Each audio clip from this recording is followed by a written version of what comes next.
have you guys here again. I'm gonna go through this. We're gonna get some camera stuff going. We're gonna get some lighting stuff going. Also materials. Basically, like how to just get your scene looking good in iClone right now.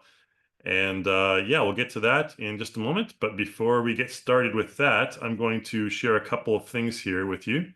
Hopefully everyone can see my screen. We'll go to this one first. Yeah, so we have a couple things to get through.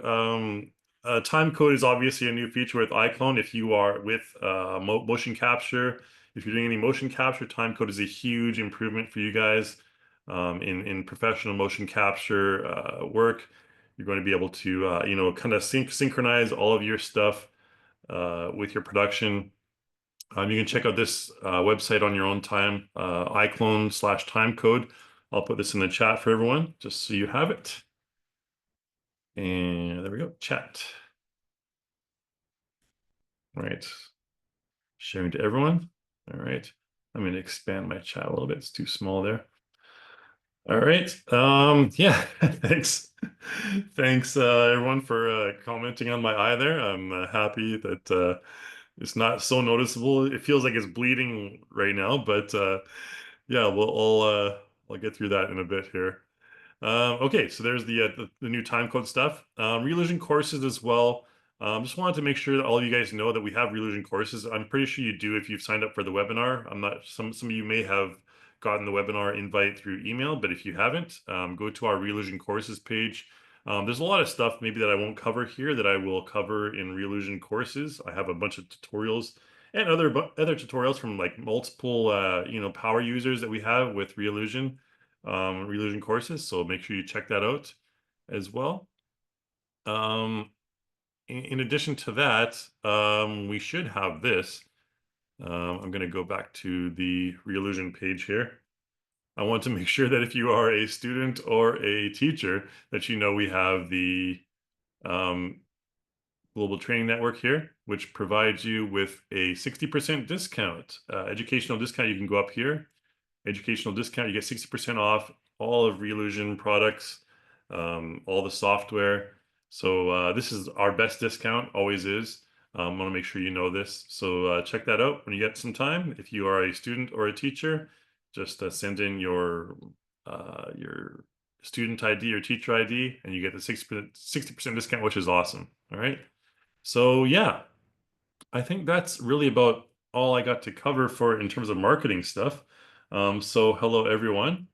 This is what we're going to be covering today. I know I called it advanced lighting and camera work for your scene.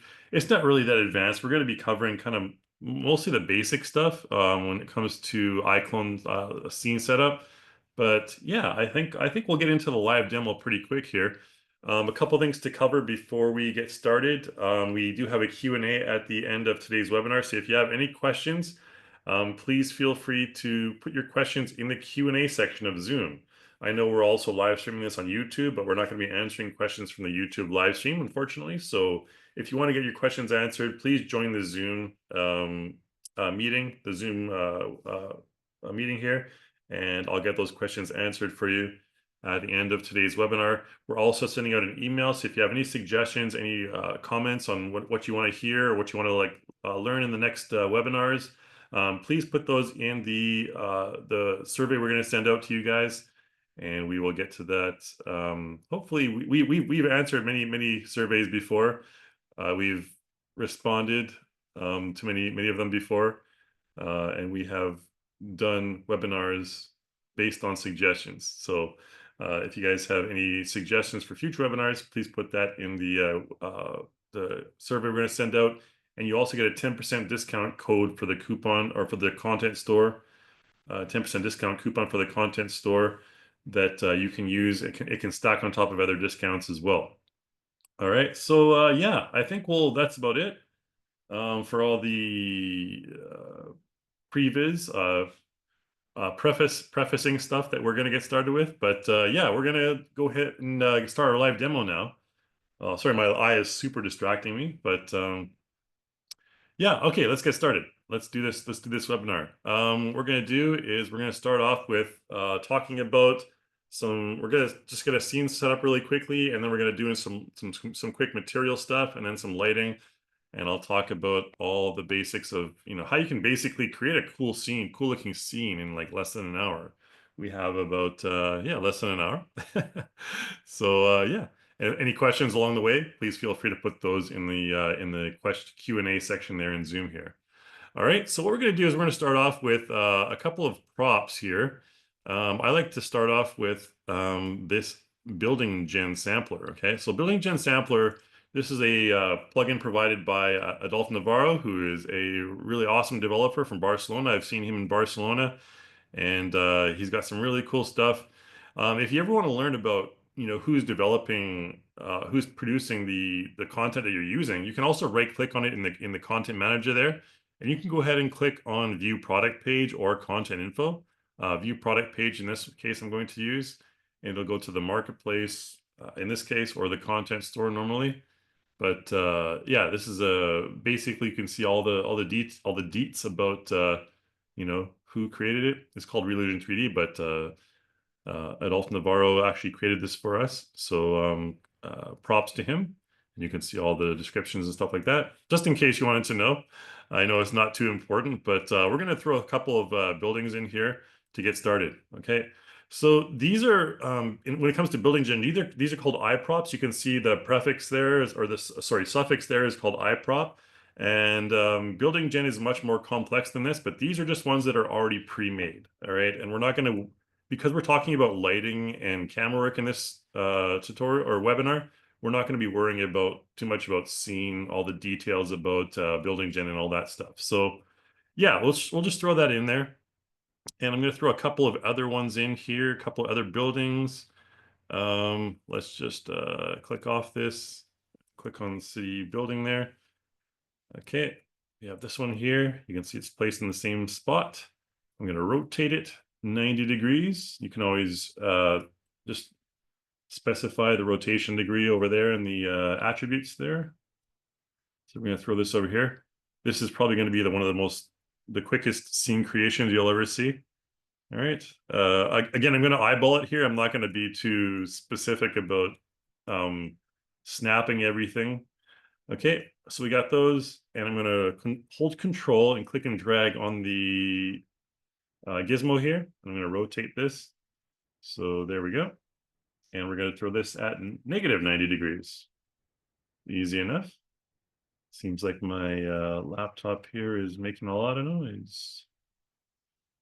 Hopefully it's not distracting to anyone, but shouldn't be making that much noise at this point. But yeah, there we go. So we're going to throw this right there. All right, this is our scene, basically. We have a few buildings here. I'm just going to ignore the fact that, they're kind of overlapping a little bit because our cameras aren't going to really cover anything beyond this point. And generally when you create a scene, you want to keep it very minimal. You want to keep the poly count very low so it's easier to navigate and there's not so much demand on your video card. Let's go ahead and create a plane. So we need to create a floor now. And I'm going to try and do this really quick. So create and surface. We're going to create a plane. And now the reason I'm using this plane here, I'll show you in a minute. If we just bring this plane out a little bit further and we go into, you can see it's pretty big. But if we go into our scene manager here and we click on the plane and we change it to like wireframe view, you can see it's got a lot of detail there. And this is important because when you're doing surfaces and you're doing stuff in high detail, I know for video games and stuff like that, you don't really need this kind of like detail, especially for a ground, like a flat ground.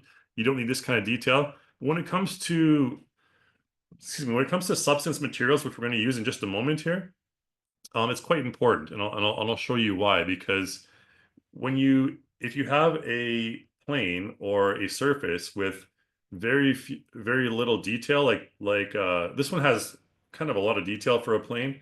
But if you have one that's just like, two polygons, like a plane can literally be two triangles. It can be two triangles, that can be a square, right? But this one has obviously multiple ones. It comes to when you're dealing with the substance materials that we'll show in just a moment here, it becomes very important in kind of combining them and expanding them into more detail. So let's go ahead and change this back to a normal surface. Okay, you can see it's blue right now. No worries. All right, so we want to change this into like a surface, obviously, for our scene here. So what we're going to do is we're going to go to our content manager and go back, and all of the substance materials. There's a number of substance materials that are embedded with iClone, and you can find those in media here, and you can find them in under materials, media, and are we in packs right now? It's weird because we should be in packs. I normally do pack stuff because it's easier. Okay, there we go.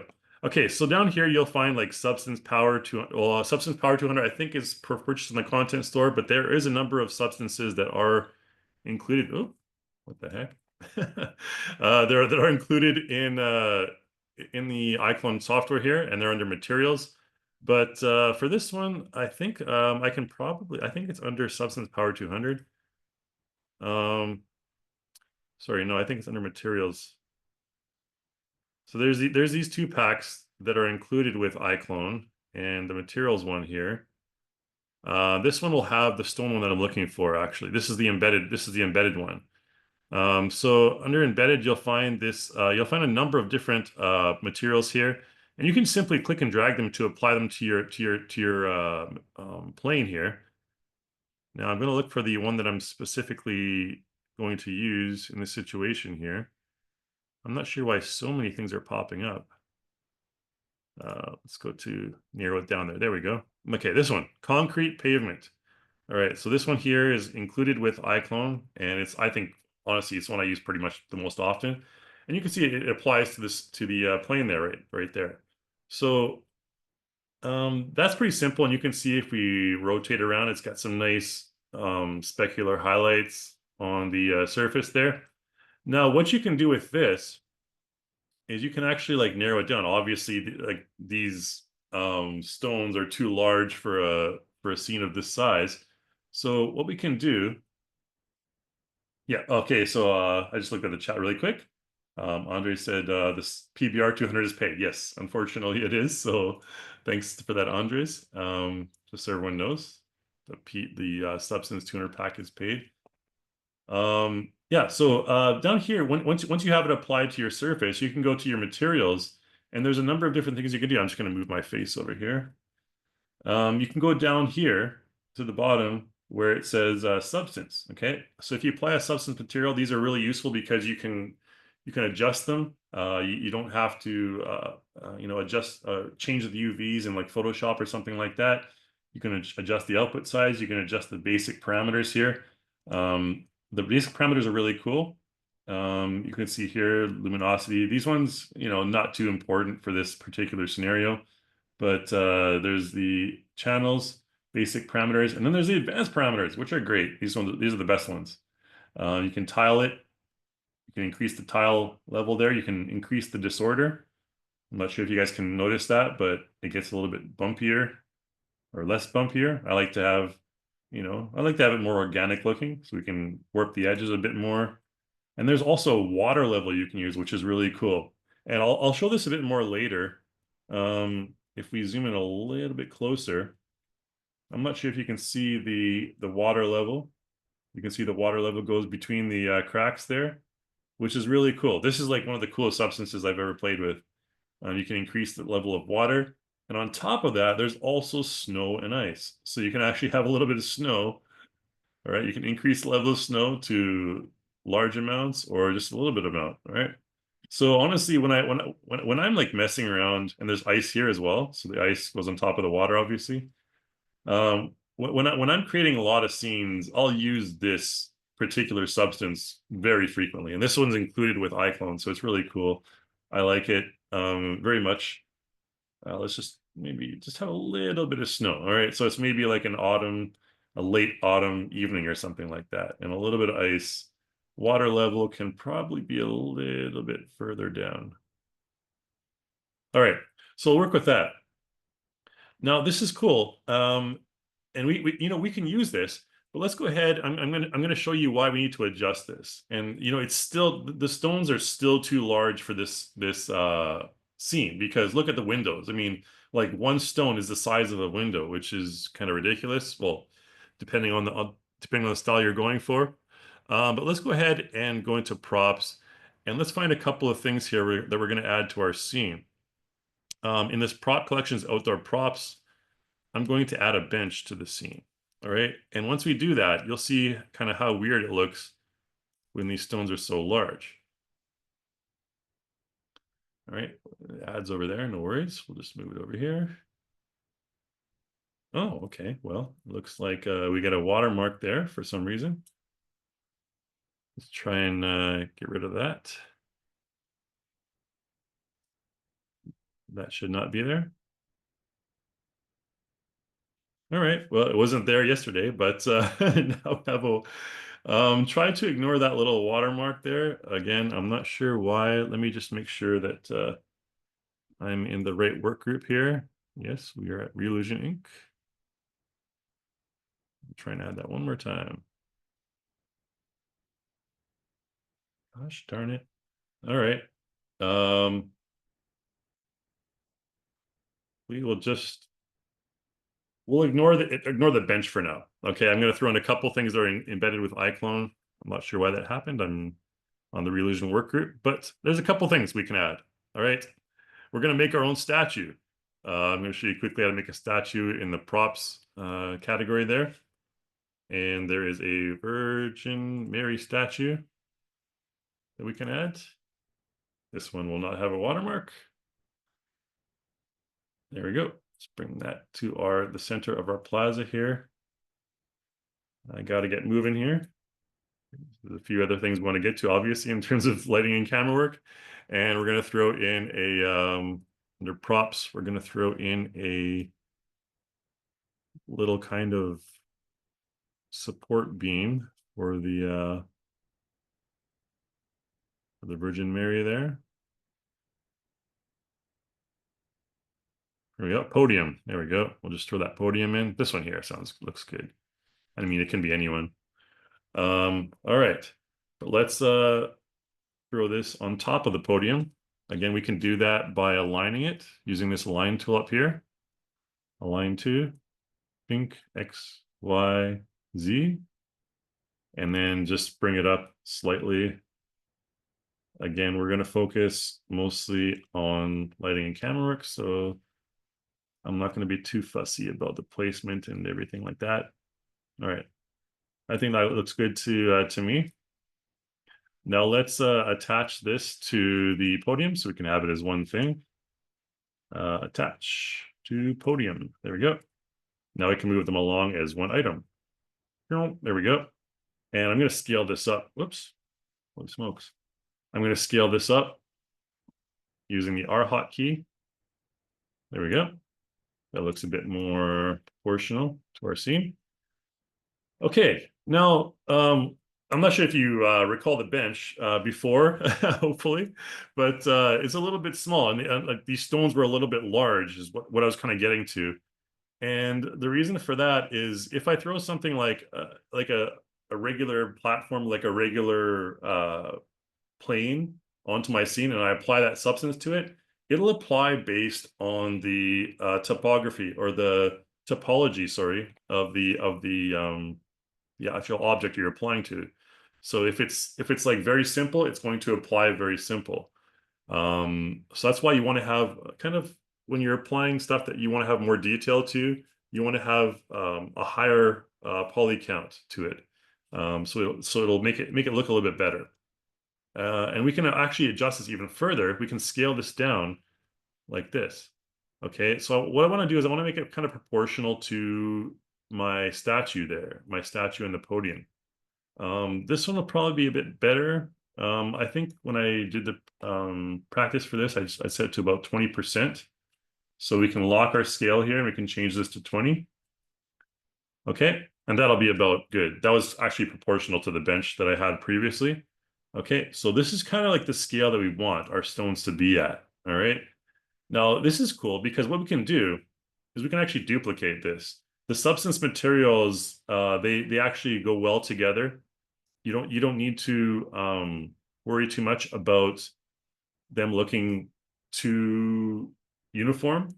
They can be very random on the edges.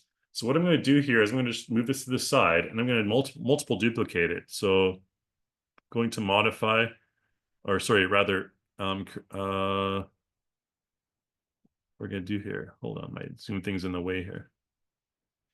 Yeah, we want to multiple duplicate it.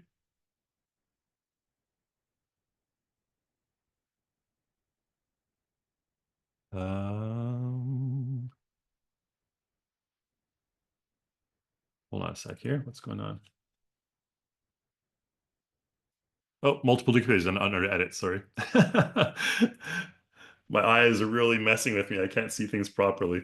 Okay, so multiple duplicate is under edit, and we have this right here. So we have, it makes automatically 3 copies. Now, generally, I'm not going to talk too much about this because this isn't really the focus of our webinar today.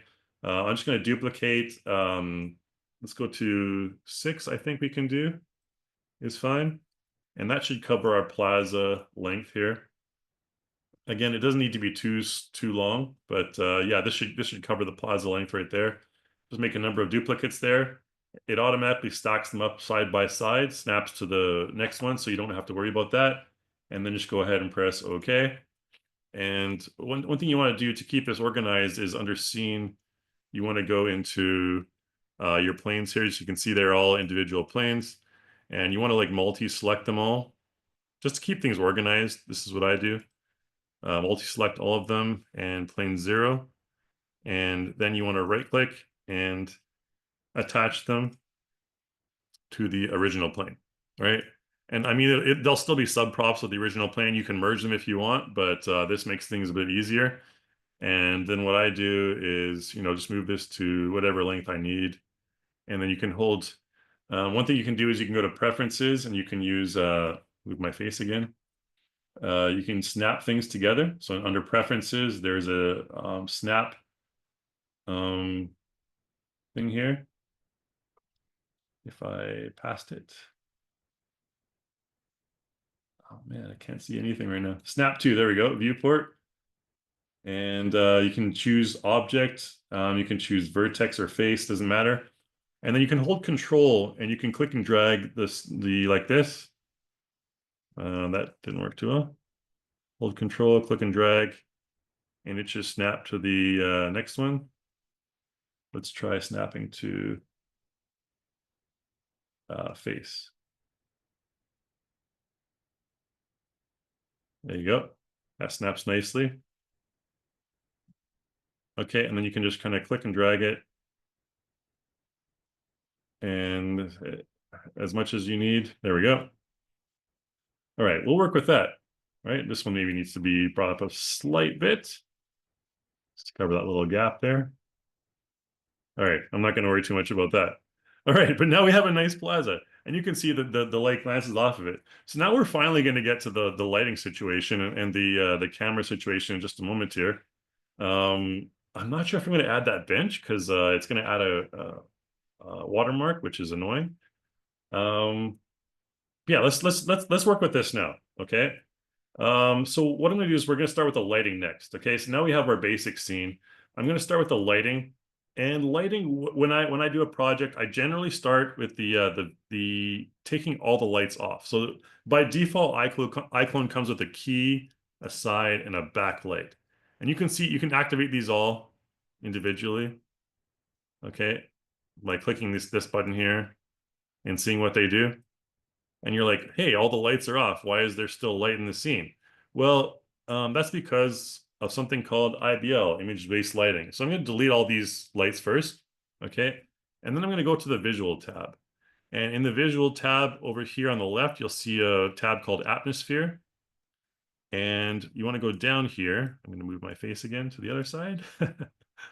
And I'm working on a laptop now, so I don't have 2 screens. We're going to have something called image-based lighting. If we deactivate image-based lighting, the entire scene is going to be black. But you'll still see these glowing things. And I'll talk about those in just a moment, the glowing windows. I'll talk about those in just a moment here. But IBL is basically kind of like an atmospheric lighting image. So you can see the default one is this image right here. This creates sort of like I said, an atmospheric light, and you can increase or decrease the strength of it like this. So, I mean, if you have like right now I have no lights in my scene. I'm only using image-based lighting. It's really bright, right? So I tend to use IBL very conservatively, and I'm going to throw in a different IBL that I downloaded, and this is called Hansaplatz. Okay, so you can see this right here. If you mouse over it, it'll give you like a little bit of a better view. All right, I felt this one was more, suitable for this scenario. So I can increase the strength, 1, 2, 3, 4, 5, and you can see the results on the screen right there. I think this is more suitable for this scenario, obviously, right? And you can also see the reflection on the water on the plane there, which is really cool. That's something that I wanted to have there. So this IBL, and you can also like show it in the sky as well if you want to. If I zoom out, you can click on show in sky, this one right here, and it'll show it. All right, it'll show it. It's basically just like a big sphere. If I zoom out really far, it's a big sphere surrounding our scene. All right. And I don't want to do that. I don't want to show the sky right now. We're not going to really see the sky in this case anyways. So we'll just hide it. And there. Okay. So we can just add that like a really base level, something like normally I use between 5 and 10, to be honest. So let's use that to be very conservative. And the lighting right now is very bright, so it's hard for me to kind of see the details of the screen. But yeah, we'll work with that. And yeah, the next light we're gonna throw in a couple other lights here as well. I'm gonna go to my content manager, and man, I'm not sure if this is gonna show up with a watermark as well. But we have these street lights, which I'm gonna try to throw in here. This is a really old content pack, by the way. Oh, not this one. Modular building construction. I think it's this one. Oh, let's just search streetlights.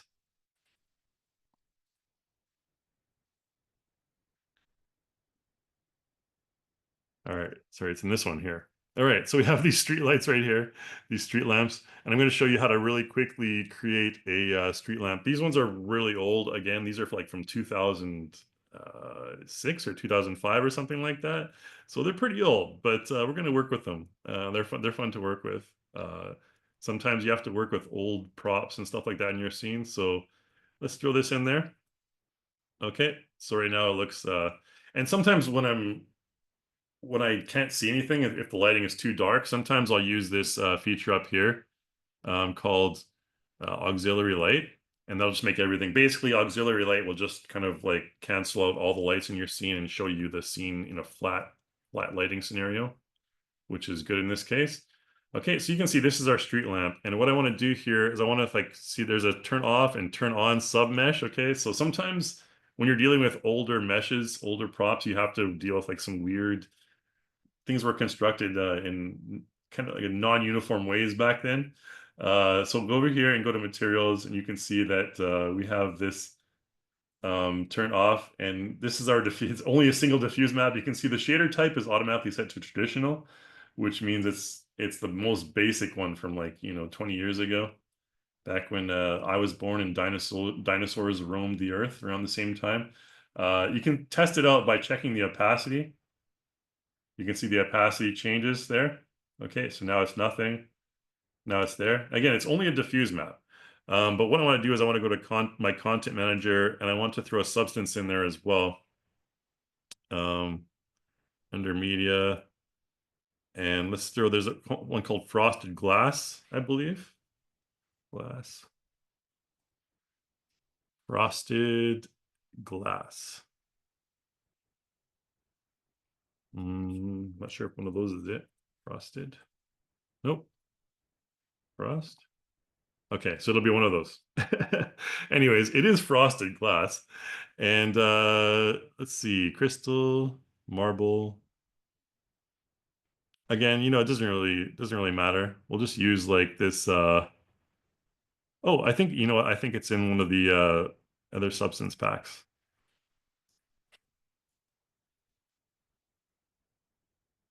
There we go. It's in substance power 200.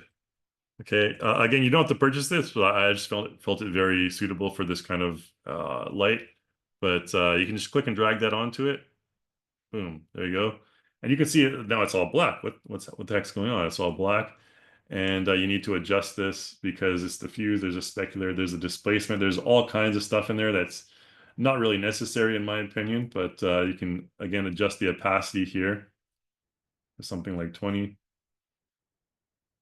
And if we take off our ambient lighting, there's a lot of different things you can do with this, but yeah, I won't mess with this right now, but there is certain things. There's also an opacity down here as well. I'd recommend using that one instead. We'll change this one to 100 and this opacity here.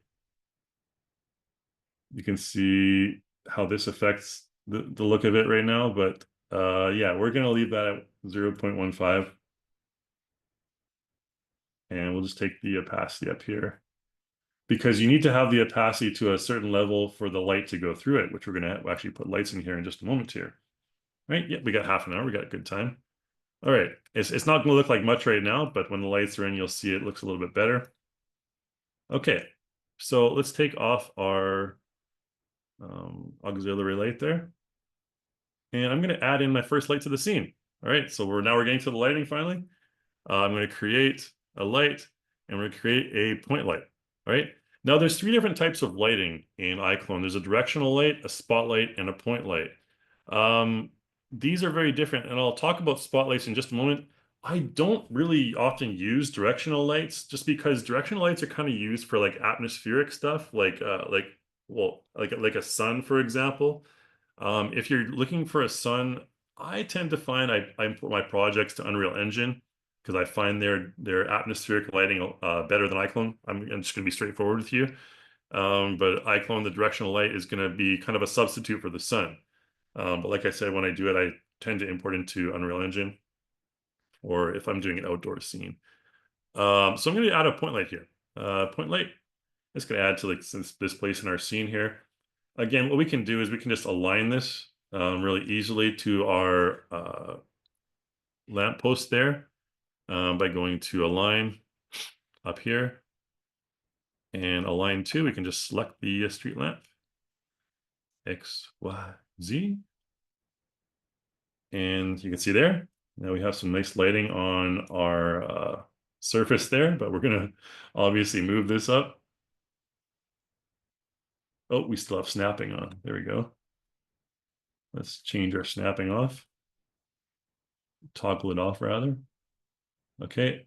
Hopefully this is okay for everyone to see.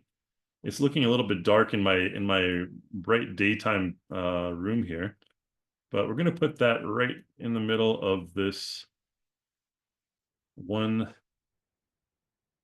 lamp here. Okay. And you can use the hotkeys A. So A will give you a side view. I'm going to put it a little bit further up, obviously, here. There we go. And then S will give you a orthogonal view. Okay, so A and S will give you the orthogonal views. D, F, G will give you an overhead view. Okay, so when you're aligning things, it's just good to use those hotkeys just to make sure they're properly aligned. And we're going to like this. Okay, so you can see the wireframe around the light. That indicates the range of the light. Okay, we'll talk about that in just a moment here.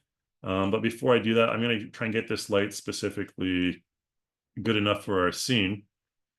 I think we're okay right there. Now, when it comes to a light, you can actually go to Modify here, and under Attributes, you can adjust the various properties of the light. So the most important property is the color of the light right here. You can click on this swatch. And I think for this scene, I'm going to change it to a little bit more of a yellowish. And you can see the change on the statue there. It's lighting the side of the statue. So we change it to blue. Again, it really depends on the atmosphere you're going for. This one, I want a kind of a darker kind of like film noir type of atmosphere. So I'm going to change it to like kind of a yellowish kind of hue and click OK. You can adjust the multiplier, which is again the second most important value. You can like maximize it to 20, and you can see that's a really, really like large value there.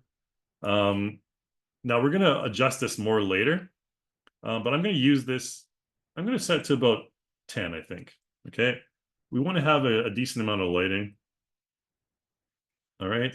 And that'll give us a nice view there, or a nice basic light right there. Okay, we're gonna add more on the other side as well, but let's focus on this one light right here. And another thing you can do is you can adjust if it casts a shadow or not. If it doesn't cast a shadow, you can click on shadow. You can see the difference there, okay? Casts a shadow or doesn't cast a shadow. Very important. You can adjust the darkness of the shadow. In a scene like this, I generally want a darker shadow, so I tend to maximize the darkness. Okay, and SSS stands for subsurface scattering transmission, and that's when you have kind of semi-transparent surfaces. Like, well, skin is actually semi-transparent, I guess, but it generally subsurface scattering refers to skin or things that are kind of semi-opaque or semi-transparent. And then you also have the range here. Okay, so the range intensity, you can see that the effect that has right there. All right, so if I have a very, very small range or a very, very large range, very important. I'm not sure what the default value is. I'll just set to 500 or so there. And then the most important part of this webinar really is the volumetric lighting. So down here you have this option for volumetric light. And if we click on that, notice what happens. We get this nice kind of ambient glow. And you can adjust this glow. I think it's very suitable for this kind of situation. You can increase the values here, like the medium density multiplier. Okay. There's also the absorption, which kind of just increases or decreases the gradient there. And then there's eccentricity as well. Like a very large eccentricity will just kind of create something like this. So I mean, if you want to like a smoky kind of like bar scene or like an outdoor like scene like this, you want to kind of decrease the eccentricity. I'm going to keep it, relatively conservative here. Again, and when it comes to lighting, you're going to go back and forth all the time. So like when I was preparing for this webinar, I was going back and forth all the time trying to find, the ideal values. And we're going to add another element into this right now, which is going to it's called global illumination. Oop, I moved it accidentally. It's called global illumination, and this will add another factor into your lighting, okay? So right now we just have a single light lighting this scene, right? We have the IBL and we have a single light.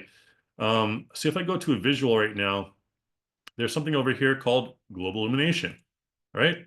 And if I select that, it's not going to change much right now because we only have the one thing, but global illumination, what it does is it actually calculates, it's a technology called ray tracing where it calculates like light bouncing off of surfaces and stuff like that. And iClone does a decent job of that. A software like Blender and an Unreal Engine will be a bit more realistic when it comes to that. But yeah, this will basically bounce things off, is light bouncing off surfaces. Is try to calculate that. And we'll show that a little bit more later. But I just want to activate this for now because we're going to add something later called an emissive light. So this is our point light right now. All right, it's pretty cool.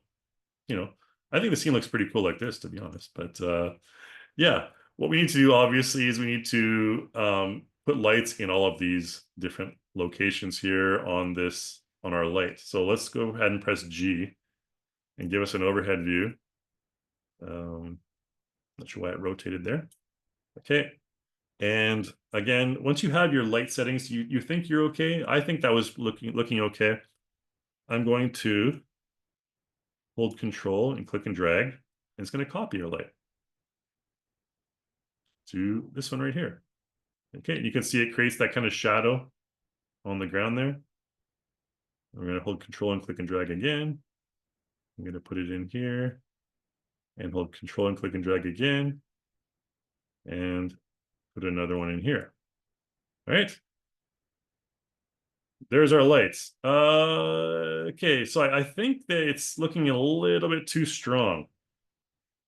All right. I mean, it's up to you, the scenario you want, but I'm going to Control Z that, and I'm going to decrease the multiplier on these lights here because that's looking a little bit too strong for me.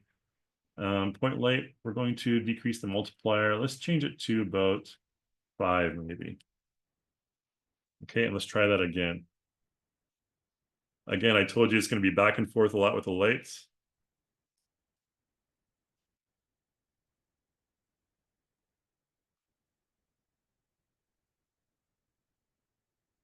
All right, so we'll put that one there. I think that should be okay.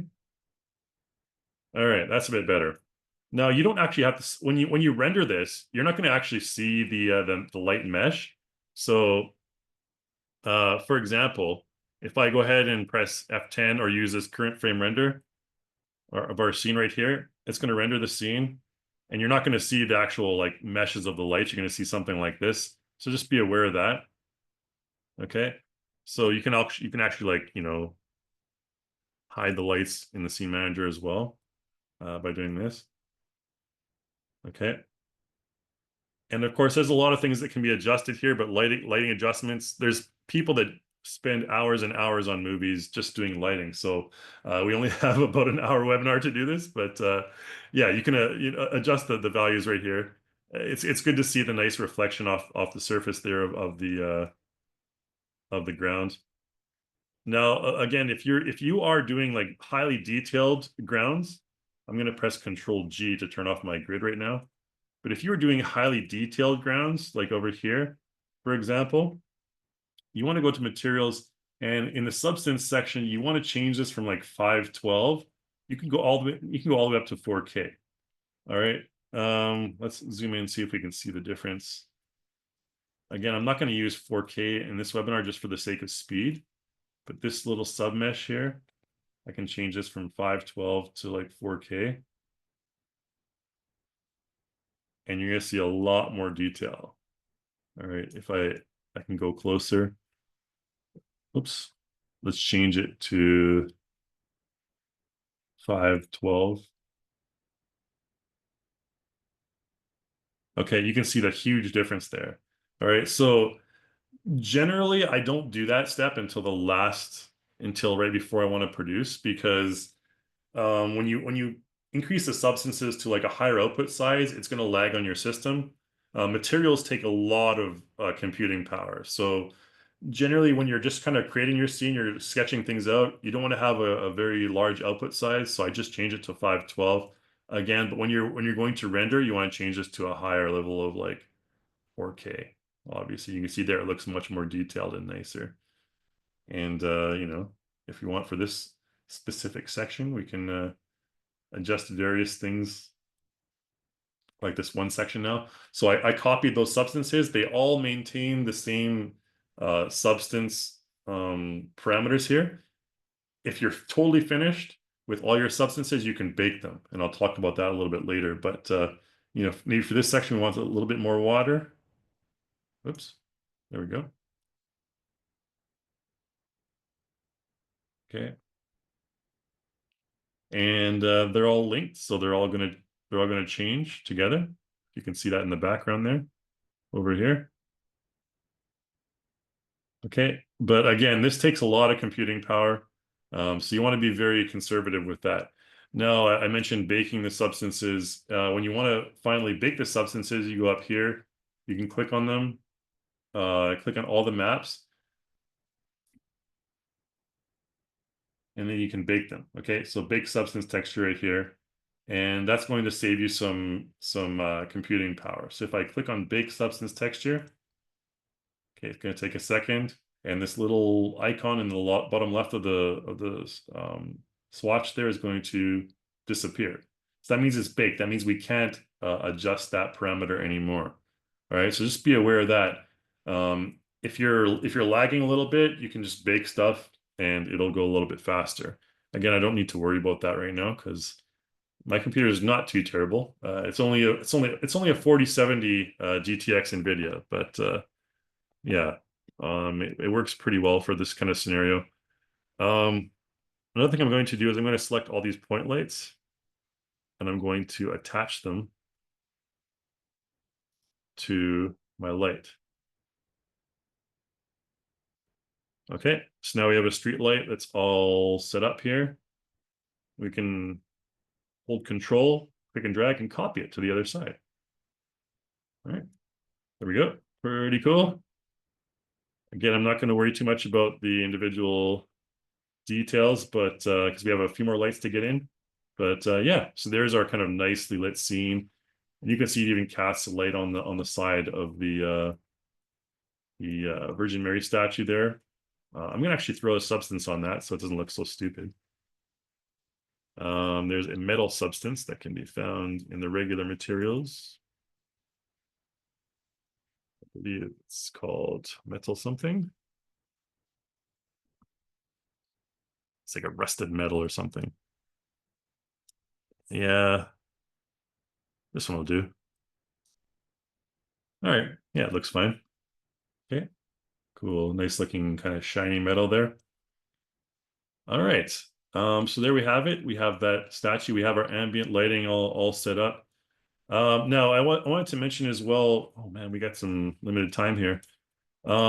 In these, you notice that the windows here are glowing, and these are actually called glowing because of glow maps. So if I select my building here, you can see city flats, and I go up to my materials. You can see there's a whole bunch of different meshes here that are included in this building.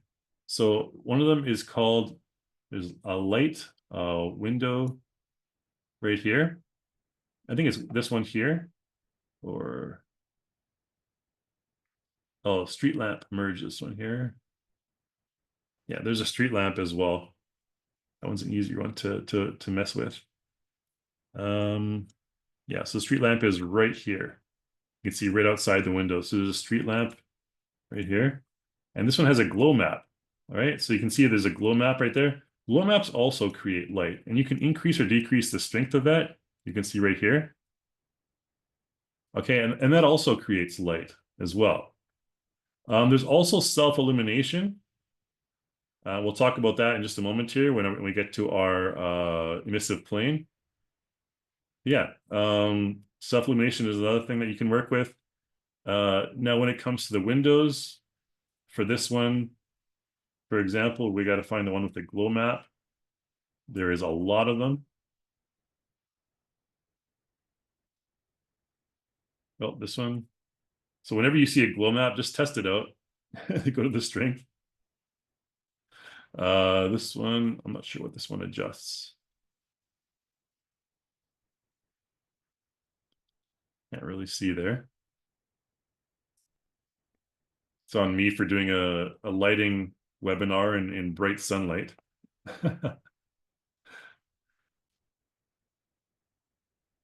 All right, but anyways, there are certain meshes here that you can adjust those windows.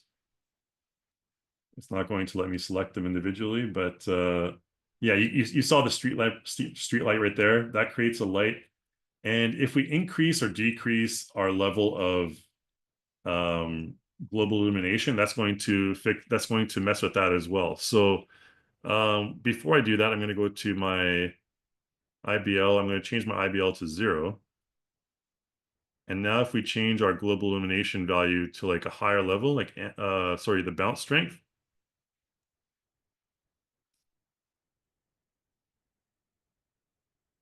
Nope, it's not going to adjust that really that well. But over here, you'll see it very, very significantly.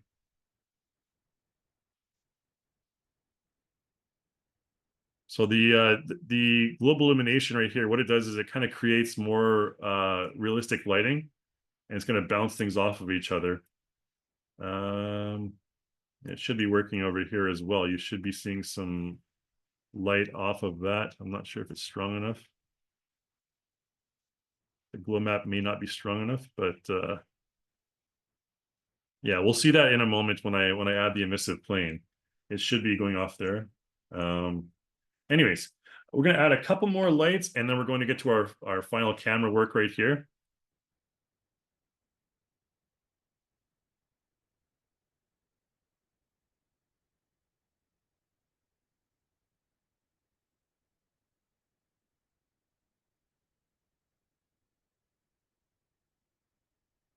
Okay, so we're going to add a simple, let's go back to our strength right here and add that so we can actually see stuff. And then we add some point lights, some spotlights rather, to our background there. So create light and spotlight. Okay, now it adds a spotlight right there in the middle of our scene. And spotlights are a little bit different from point lights because spotlights can be focused more in an individual area. And I'll show you why this is useful because we want to show our background here. Let's go ahead and throw that. So it's kind of showing up on the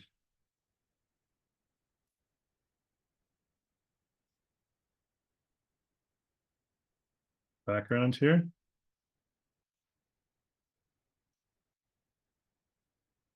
All right. So, for a background light, the spotlight can just be placed and focused on the wall here. We can rotate that, pressing the E hotkey and change it to about, let's see here.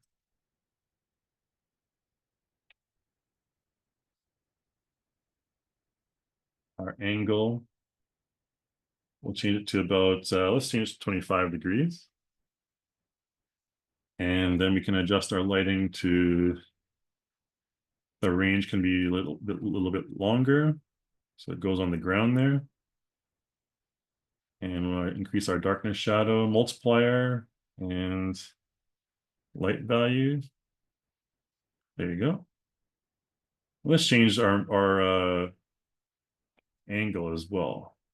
That a little bit, angle can be a little bit larger like that. 100-degree angle. Okay. And then we can actually copy this a number of times. Let's just copy one over here. Maybe behind this pillar, control copy behind this pillar.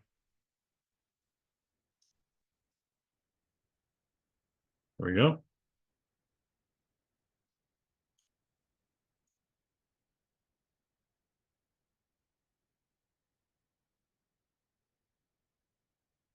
And then we can actually multi-select those and copy them over here.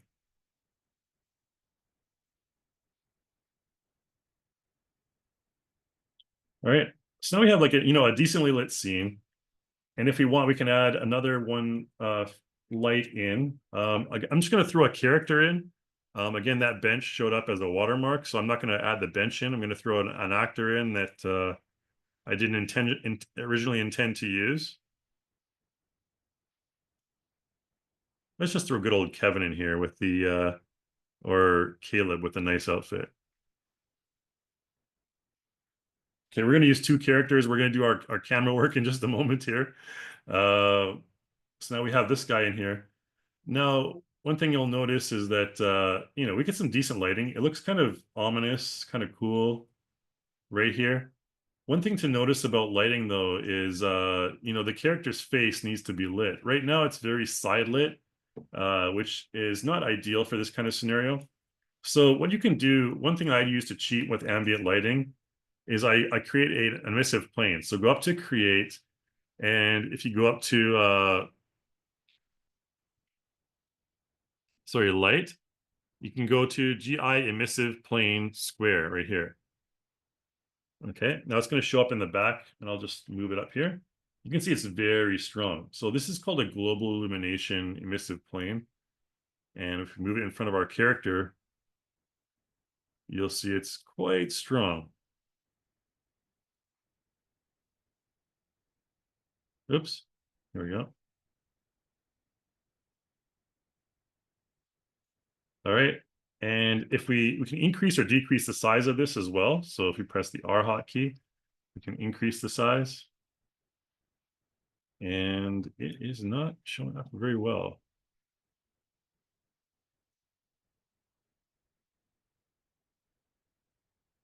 I think we need to mess with our...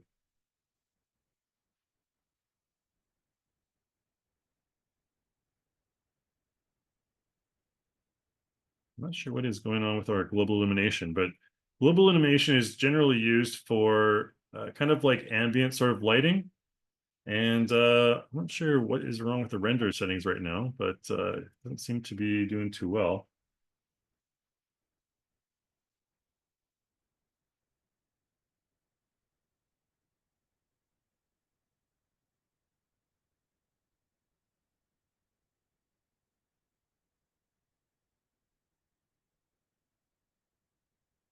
Okay, so when it comes to shadows as well here, you want to check your shadow settings.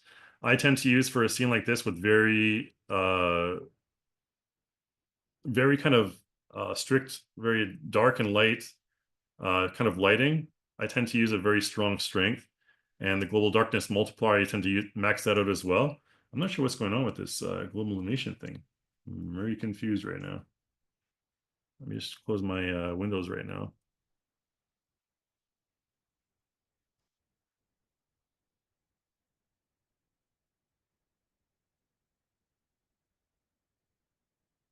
We should have much more lighting than this for global illumination.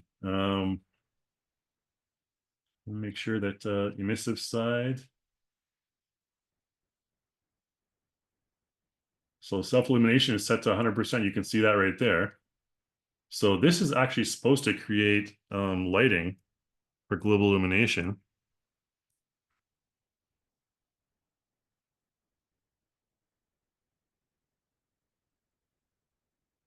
Hmm. Interesting.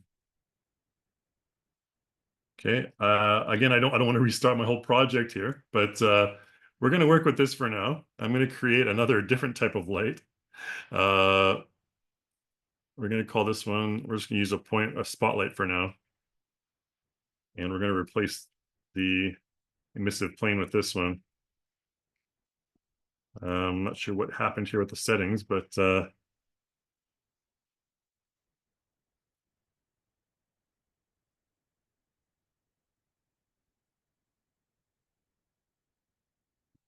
no, this light. No, someone mentioned in the chat it's because the ambient color, light color is black. The ambient light color doesn't really affect much in terms of this. If we change this to like white, for example, it's not going to really do anything at this point because it doesn't seem like it seems like the global illumination is totally just not having any effect right now. And it seems at this point that our spotlight is not really, which is really bad for a lighting webinar. It just almost like the lighting just stopped working on us. Like I can, oh, there we go. This light's actually working. Okay, we're going to use that for now. I'm not sure what happened with the global illumination emissive plane there, but it should have a much higher value than that. That's another one for another webinar, I guess. We'll just increase the multiplier on this. We're going to increase the range to max, and we're going to increase the angle. So this will kind of act like an emissive plane, I guess, just to light up our character's face anyways. But there you go. Okay, and that'll be okay. We want to have our shadow darkness to be stronger as well. So notice this is a good example of the shadow kind of thing going on. So right here, behind the character, if we increase our shadow darkness for that light, it'll cast a darker shadow. So that's important, an important aspect to be aware of when you're talking about lightness, light and shadow here. So increase or decrease the shadow. And again, that's going to kind of override all the other lights in the scene. So just be aware of that as well. It's a fine balance that you want to create there. Okay, now before we go, I want to create a couple of cameras. We're going to create a camera. I'm not sure what happened to the emissive lights, but let's go ahead and do a couple of camera things. I want to create a character, and I'm going to have the camera follow a character. And I think that might be all we have time for in this webinar, so apologies for that. But let's bring in this party guy. And we're going to have him walk across the character on the screen right now. Just right here. We'll have him walk through our scene just like this. And I'm going to apply an animation to him. I intended on doing MD for this, but we're going to just go ahead and do a quick animation using a basic walk here. So motion director is not going to be in this one. Let's just do a simple walk for our character. And this walk relaxed loop should work fine.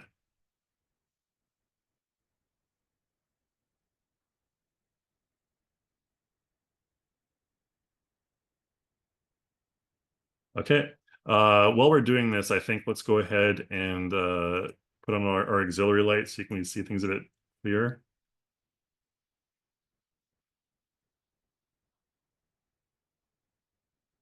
Okay, so this is a walk in place.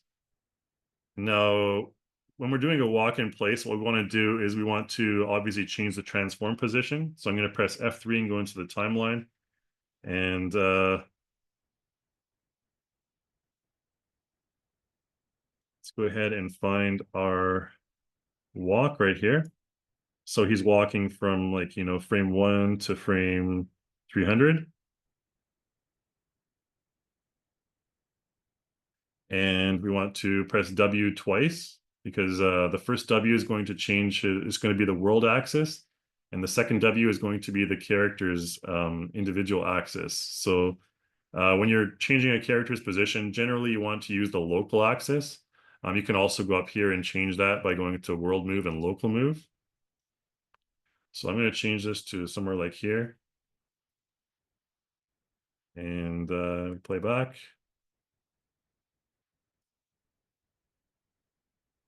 Okay, we have that. If your screen is still lagging, one thing you can do is also change from high render value here to minimal render value, and that'll make things a bit easier. I'm going to do this for animation. This totally didn't happen before, but I think because there's something else going on that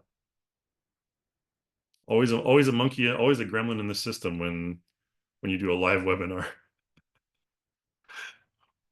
So let's go ahead and try this now. And it's still going. Okay, anyways, we're going to work with this. Apologies for the weird lagging issues, but for playback, I'm going to show you how to do a quick little follow cam, and then we're going to cut this off. So let's go ahead and create a dummy.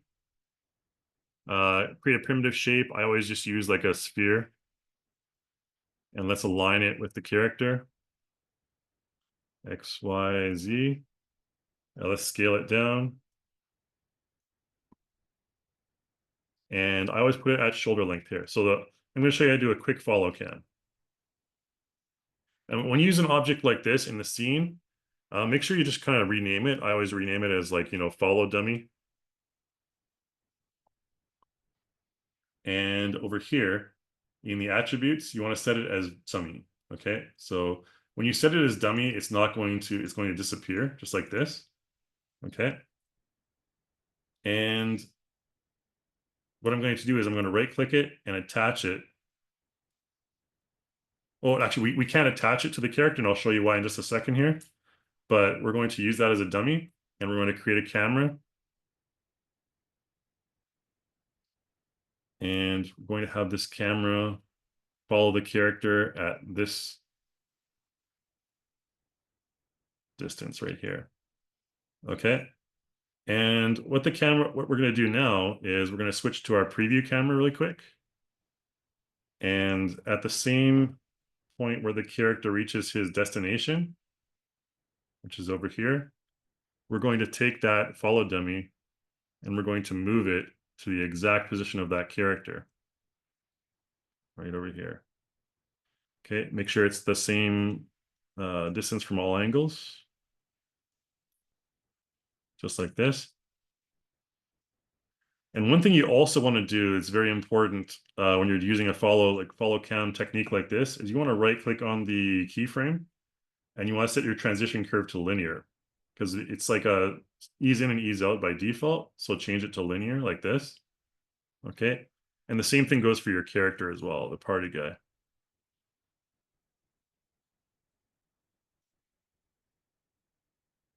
Okay, so party right here, you want to do the same thing for his transition curve as well, set to linear. Okay. This changed actually, I think in iClone 7 or something like that. They changed it from linear by default to the ease in, ease out. Okay, so now we have the dummy following the character. And now what we want to do is we want to attach the camera to the dummy. So click on the camera at frame 1 and attach it to the follow dummy. Okay, so now what we're going to get is we switch to our camera. Again, apologies that it's really choppy right now. I'm not sure why this is happening, but yeah.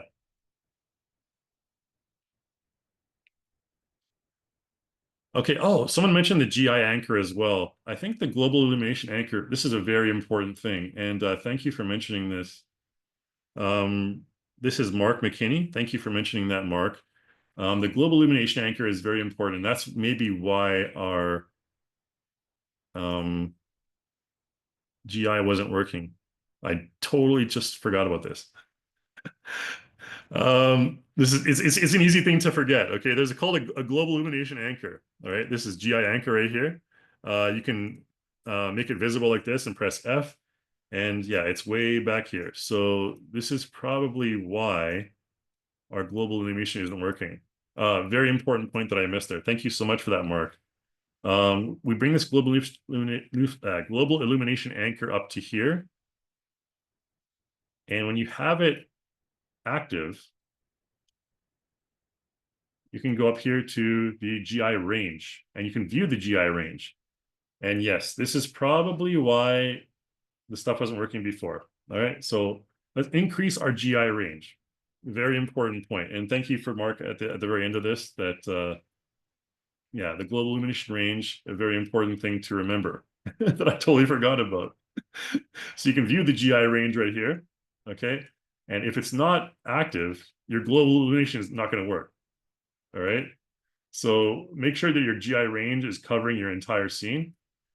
And I think now if we try our emissive plane, it should work. Let me try it really quickly here.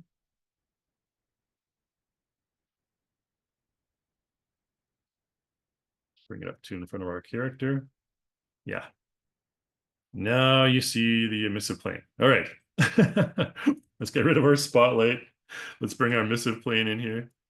There we go. All right. So this is what I wanted to get to in terms of global illumination. So you can see this is very strong. I was like, why the heck isn't it working? Thank you so much for that, Mark. Totally forgot to mention the emissive or the global illumination anchor. So the GI anchor is going to, just for system resource situations, the global GI anchor is only going to affect areas that are within its range. So if it's not placed in a certain range, global illumination is totally not going to work, which is why I was like, hey, what the heck is going on? And it didn't really occur to me. My eye is distracting me again that I totally missed the global illumination anchor. So here it is right here. And if you make it larger, you can see it has a greater effect. Obviously, you don't want it to be too strong. So go to materials and you want to change the self-illumination value. Okay, something a bit lower. I tend to keep it like, again, with IBL and global illumination, I tend to change it to between 5 and 10 normally. So I'll put this at 5. And you can see that creates a nice kind of ambient light. If we move it further away from the character, it's better. We can move it higher as well. Okay, it has less of an effect. You can see there's a kind of a cutoff range right there. So like right here is totally fine. You can still see the light, the GI bouncing off the face. Okay. So his face is lit more than before, which is good.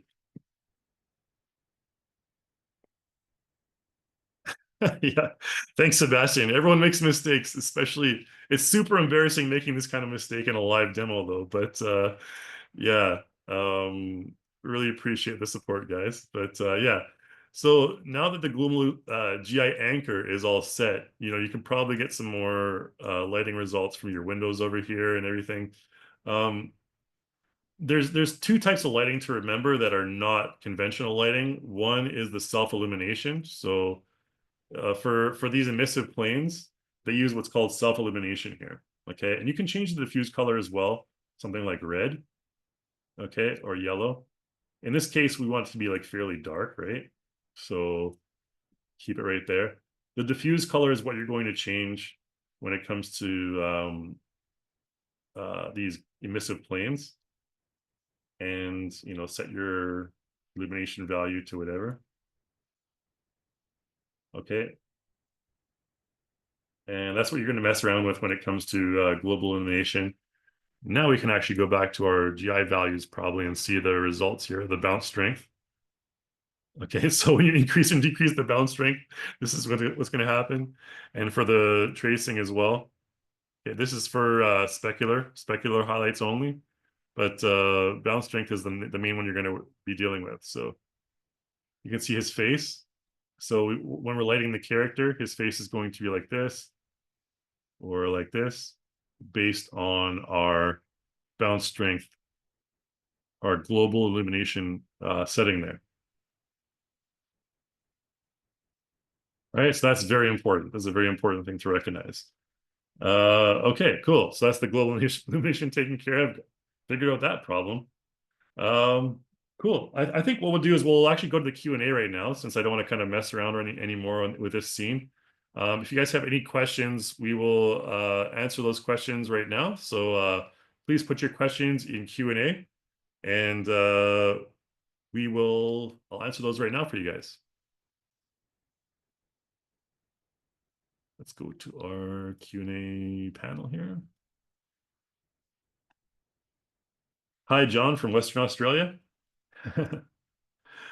Chris Hernandez asks, a question for Kai. I'm currently experimenting heavily with my Rococo SmartSuite Pro and creating animations. I recently bought timecode, but I really haven't gained a grasp on how it's used. Can you explain to me, like a high school student, how timecode helps my animation workflow? Yeah, so Chris, very good question about timecode. I talked about timecode briefly during the introduction to this webinar. It's used when in like professional movie productions, when people are communicating back and forth, like producers are communicating with mocap workers and everything like that. When there's communication back and forth, like, okay, what time are you talking about? Give me the time. And when you're capturing a motion capture, prior to timecode, when you're capturing something in motion capture, there's not really an embedded time embedded into the file. All right, so you'll have to, like, the people will have to match it up with what's going on in your production. So if you're doing something like previs or even post-viz, and you're giving your animation, your motion capture animation to the producer, they're going to be like, how do I fit this in? Like, where does it go? Um, that's where time code comes in very handy. So it only really comes in handy when you're dealing with professional kind of higher level motion capture productions. Um, I'm not going to say exclusively like, Hollywood AAA productions, but generally when you're dealing with, professional productions, they want to have a time code, which is a time embedded into the specific file. So when you send them an FBX file, and they're going to put it into, whatever program they're using for their final rendering, they're like, oh, okay, this happens at 2.5 seconds. This is at like 10 minutes and 25 seconds of the take that we took. They know exactly when the motion capture animation is supposed to be put in. They don't have to go back and forth and try and figure it out. It's very useful for those kind of scenarios. Thanks for that question, Chris. That's really good. Hopefully other people are also interested in time code. Next question is also from Chris.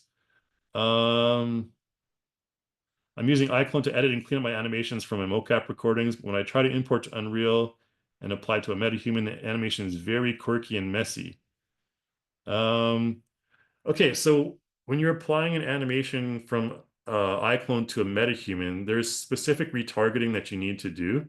And Chris, I'm gonna refer you to some tutorials I did earlier. Let's just, I can see it.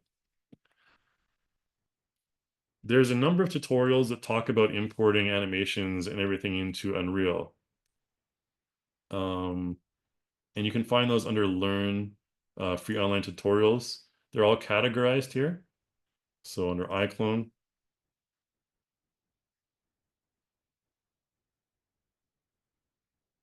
we'll go to Unreal Engine here, or there's pipelines, plugins, and renders, this one right here. And under Unreal, you'll find all of the stuff you need to learn about, getting stuff, animations from Unreal or from iClone into Unreal. This importing base animation for UE control rig editing is very important. This one here. This one we did probably 3 or 4 months ago. So I'd recommend checking this one out. Yeah, you'll find all you need here, Chris. I'll put this in the chat for you guys in case anyone else is interested. There you go.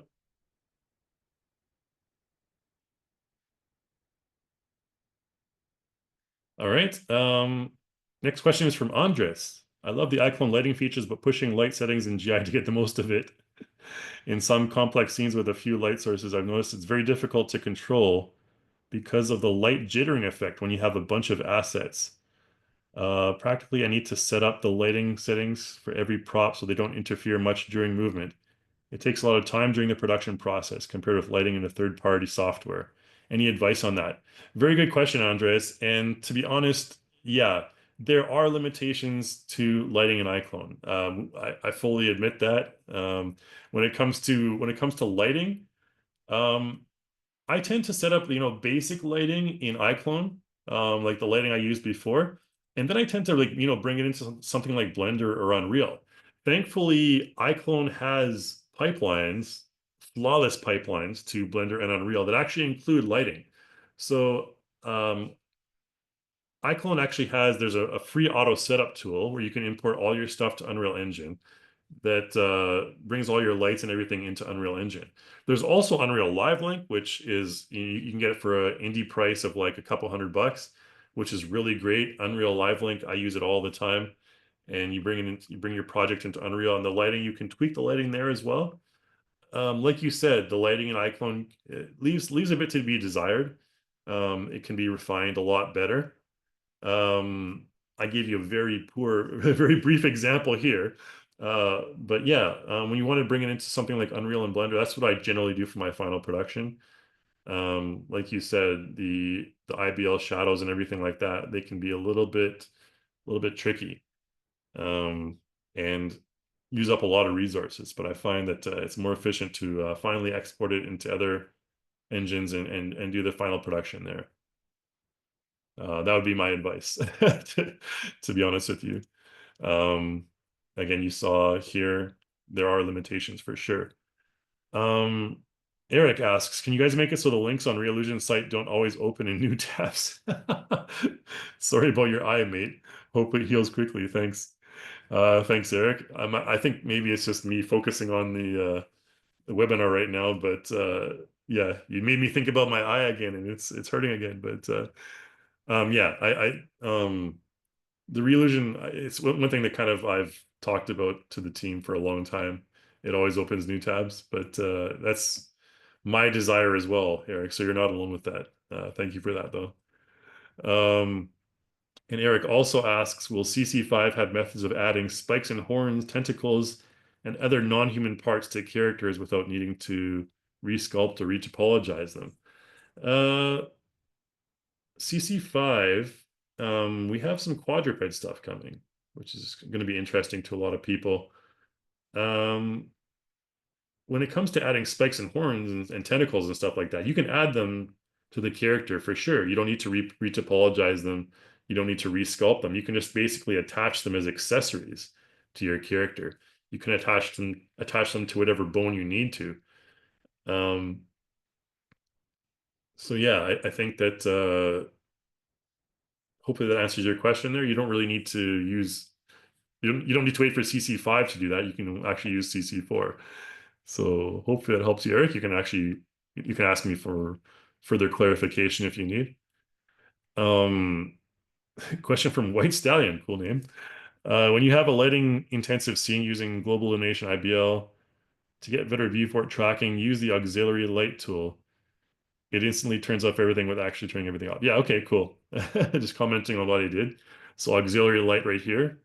Again, if you want to mess around with the animation or something like that without worrying about the lighting, use auxiliary lighting right here.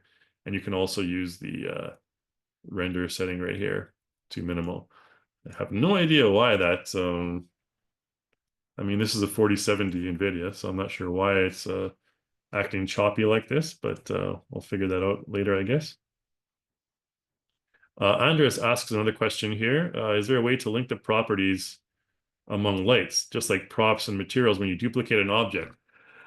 Unfortunately, Andres, yes, that's a very good question. So you can't link the lights properties. This is one thing that's really when I was preparing this webinar, I was like, oh man, you can't link the light properties. So that's why I spent so much time kind of doing my initial light, because once you do the one light, you can't transfer the properties from one light to the other.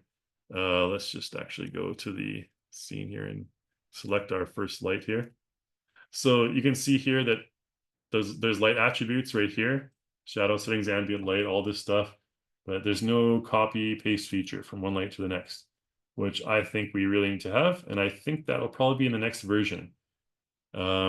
Basically what you have for materials is something like you can actually go to material and you can like copy and paste the material from one to the other. You use this eyedropper tool. So pick material, pick this one, for example, and then you paste it to like this one, and it becomes, the same material as the frosted glass we had, or that one becomes the same material. We don't want to do that, obviously, but yeah, so lighting, that would be amazing to have that. And I think it's been a requested feature for a long time. I hope we do it in the next version. Thanks for that question, Andres. Mark asks, do lights take up a lot of resources? I've created some really big project files near 4 gigabytes. Any good practices to create smaller project sizes as far as lighting goes? Oh, to be honest, man, it's a good question. When it comes to lighting, there's really no shortcuts. I mean, you want to get the more detailed stuff going on. You want to get the more details when it comes to lighting. I can't really say there's many shortcuts there, Mark, aside from the auxiliary lighting thing I showed earlier. When you're moving around your project, baking the material is very important as well. You don't want to have substance materials. They take up a lot of resources. So you want to bake them. I find that I guess using the basic lights, but again, when you use the basic lights, you're not getting the full, potential of all your lighting. So it's hard to say. Yeah, maybe take it into Blender or Unreal Engine, and it's a bit more efficient there with the lighting scenario. So yeah, hopefully that answers your question. Okay, White Stallion asks, when you create a dummy, there's GI lighting alternatives to choose and it block and receive. I find no info on this on the manual. Oh, okay. So when you create a dummy, okay, so there's a dummy. I'll go to my dummy here. I did create a dummy called follow dummy. All right. So I think White Stallion, you're talking about these ones right here. This is one that's very important. I should have mentioned earlier. Any object in your scene, you can have it accept all shadows, or you can create all shadows. You can have it cast shadows only. You can have it receive shadows only, and you can have it create no shadows at all. So this goes for dummies, and it goes for any object in your scene. So If all shadows, that means it receives shadows. That means shadows can be cast on it, and it can actually cast its own shadows as well. Casting shadows only causes it to only cast its shadows, and receive only. It won't cast a shadow, but it will only receive the shadow. So thank you for that, White Stallion. Very good point. And that's something that's, when you get into like highly detailed lighting, that's something that becomes very important. Rodrigo says about CC5, is there an ETA for the Marmoset Toolbag 5 link? The demo looks great. That's going to be this year, I believe. So yeah, I can't say much more than that, Rodrigo. I'm close with the development team, but yeah, that's I've been told this year. So yeah, thanks for the question though. Yeah, so White Stallion talks about the GI anchor. This is the question going back to before I remembered the GI anchor. Thank you for that. Mark, it's also important in compositing and editing. Okay. Yes. Lighting is very important for sure with that. Sean Capone asks, I'm getting some shadow artifacts across my character. The shadows look blocky and flickering. Using some of the built-in atmosphere setups, can you cover shadow quality real quick? Yes, absolutely, I can do that, Sean. That's one thing I wanted to cover previously is there's shadow settings as well that are very important to your scene. So do we have our emissive plane still? Where is it? Oh, oh, it's way back here. Not sure why it went back there. Okay, let's bring it forward. Oh,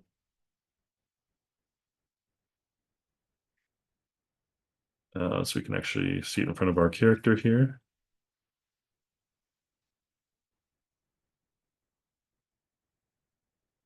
Okay, well let's look at our character.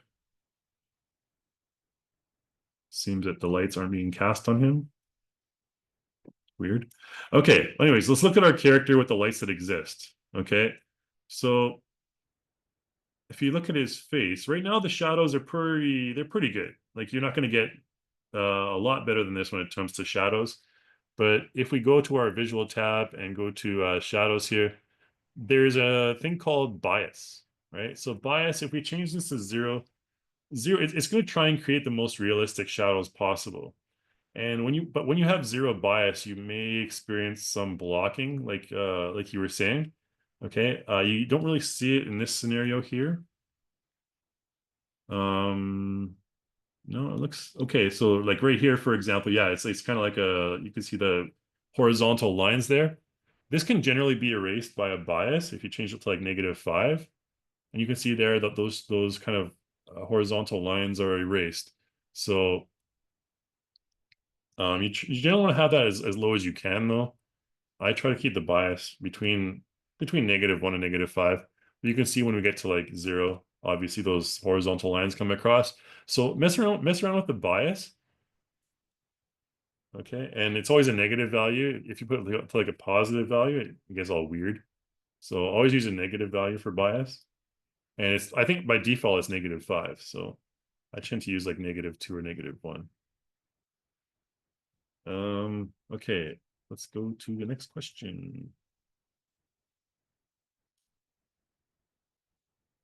Okay, Mark, talking about time code. Yeah. So Mark, obviously you're experienced with some motion capture stuff. So thank you for the comments. Witold Radomski. In my preview view, I see a frame that seems to be 16:9 with the outer part brighter. Any ideas how to disable this? Oh, okay. I think you're talking about the view. So in preferences, generally you can adjust that. So there's a number of things you can adjust in preferences. Down here, viewport. One thing I like to do is, sorry, down here even further. Can never remember where it was. World axis, you can adjust that. Message panel, you can take that on or off. Generally, I want that off. Info, you can take that on or off. Camera ratio right here, that's the thing what you're talking about. You can put that on or off, which is over here. Okay. And there's a safe frame, which is maybe what you're talking about as well. Um, safe frame is this kind of area around the viewport. Makes it look kind of like I generally don't do that, to be honest, because I think it just takes view away from your viewport. But you can adjust the opacity of that as well, and the overscan. Okay, that's all in preferences there. So yeah, hopefully that answers your question there, Withhold. Sean asks, how do we import and use third-party substance materials like the ones you downloaded off the Adobe community site? You can't really use external substance materials in iClone, unfortunately. Thanks for that question, Sean. You can't use external substances in iClone. You have to use them in your third-party software. But yeah, you can always do that after you import it into like Blender or something like that. Question from Chris. When editing audio, it inserts a keyframe on the same line as the motion. It makes it easy to accidentally delete audio, which is a major problem if you don't notice it. Why the keyframe at all? Oh, that's a kind of question out of left field there. Thanks for the question though, Chris. Um, Honestly, I don't do my editing, my audio editing in iClone, to be honest. I do it in maybe like After Effects or Premiere afterwards. But so I'm not really familiar with the audio keyframe there. But that's a really good comment. I think if you have any feedback on that, please let our team know about it. And if you want an improvement, please let our team know about it because we take our feedback from our customers seriously. And if there's a feature that you want to improve, I highly recommend yeah, letting our team know either through customer support or just any sort of email. You can always email me, kai@relusion.com. Okay, question from Sebastian. Can you tell me some scenarios for using decay or the squad decay function in the light option? Yeah, very, very good question, Sebastian. I didn't really talk much about decay in the lighting, but let's just take a look at a light in the background, for example. Where are we here? Totally lost in my own scene. So decay is very important for making a more kind of like ambient or smoother gradient from your light. Let's take a look here. Maybe this light here. So under modify, there is an option here called decay. If we take off the decay, you can see an immediate result, right? It's much brighter. It's much more spread out. Um, so if we click on decay, you can see there it's much more ambient. It's much smoother gradient. You can also inverse squared decay. I'm not even sure what parameter that's supposed to adjust, but it does a very similar thing. Okay, the decay is stronger, but this one's a bit lighter, maybe. Yeah, I may use this one for certain scenarios. And of course, down here, there's the spotlight beam and the fall off. Fall off is similar to decay. So if you decrease the fall off to like a very low value, it's going to be very sharp. Obviously, that looks very unrealistic.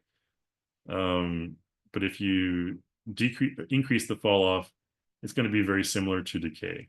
So yeah, and you can kind of experiment between the two right here. Probably add volumetric light onto this one as well. Yep. You can see it's not very strong on the spotlight though. Yeah, that'd be cooler for the spotlight. Okay, question from Chris. Will CC5 have a skeletal system that's closer to metahuman? Or is it still going to be more akin to UE5, Manny, or Quinn? Um, so obviously we're not going to have the same skeletal system as metahumans. It's not going to be the same ever. But we do have a flawless, retargeting system. I posted the Unreal Engine. Ah, gosh, I posted the Unreal Engine stuff earlier on, or the Unreal Engine tutorials earlier on, and yeah, there's tutorials there that talk about retargeting. Uh, I don't think we need to have the same skeletal system. CC5 is going to be a much improved skeletal system though, for your characters. So yeah, just be aware of that. It's coming out real soon. I'm pretty sure everyone's excited for CC5. But yeah, we're gonna have much improved rendering, much improved character shading, and everything like that. So something to look forward to. But we're not going to try to kind of harmonize our skeletal rigs with MetaHuman because there's retargeting for that. Sean, last question asks, with things like streetlights and ground plane tiles, it would be great if iClone had a clone feature instead of just duplicating each object uniquely. Yes, that saves system resources. Very good comment, Sean. Thanks for that. Reduces scene size. Um, so one thing that I didn't do that I can do that Sean mentioned about saving resources, that you can merge everything as well. So all of my planes prior to this, I can select them all, and if I right click on them, oh sorry, no, I got to go up to here to modify, and I can merge them, which is, oh, maybe you can't. Hold on.